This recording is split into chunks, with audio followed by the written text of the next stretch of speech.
Hello, I'm Lori Josephson.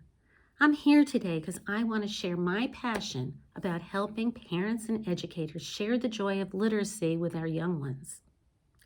I'm a seasoned literacy and dyslexia specialist, reading coach, tutor, parent, and now grandparent to a little girl, and I get to enjoy watching her language and literacy develop once again. It's a great thing. I'm here today to explain to you Hollis Scarborough's reading rope, and it's actually a make it and take it video. So you'll be able to rewatch this video once you get the materials and make this reading rope with your children. It was developed by Dr. Hollis Scarborough, who is a leading expert in the field of literacy as well as a psychologist. She created this reading rope 20 years ago, as a matter of fact, to explain the different components. These represent the different components necessary to help to become a skilled reader, okay?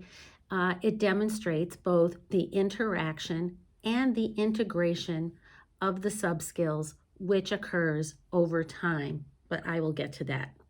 The reading rope expands upon Goff and Tunmer's Simple View of Reading, which was published in 1986, basically to emphasize the importance of decoding in terms of developing literacy ability. So this equation reads decoding times language comprehension equals reading comprehension. So if either of these two pieces is not well developed, the reading comprehension will not be developed either. Now, who benefits from knowing about the reading rope?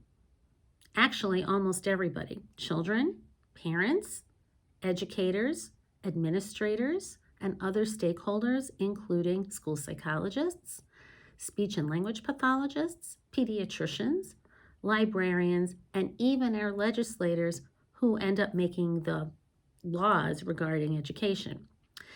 According to Louisa Moats, if we teach reading well, 95% of our children will develop into skilled readers. It helps us to know all the different components of reading, because then when we're analyzing problems or weaknesses that may occur, we can figure out how to deal with them both in the school and in the home environments.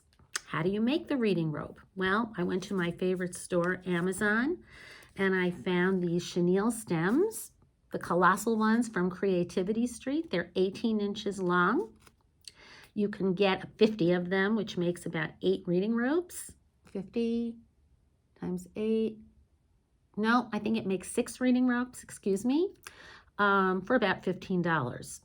So this is the finished model right here. Okay, the bottom strands refer to the mechanics of reading, which I will talk about in detail shortly.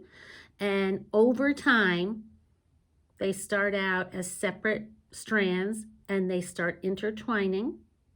The top strands involve language comprehension, which is obviously have more components and also develops over time. As time moves on, the bottom mechanics piece becomes more automatic and the top piece becomes more strategic. It does take many years for our children to become proficient readers. I would venture to say that I'm a better reader today than I was even yesterday. With every word we read, we become better readers. If any of these strands become frayed, loose, or even missing, students will have a harder time developing skilled reading. So I'm going to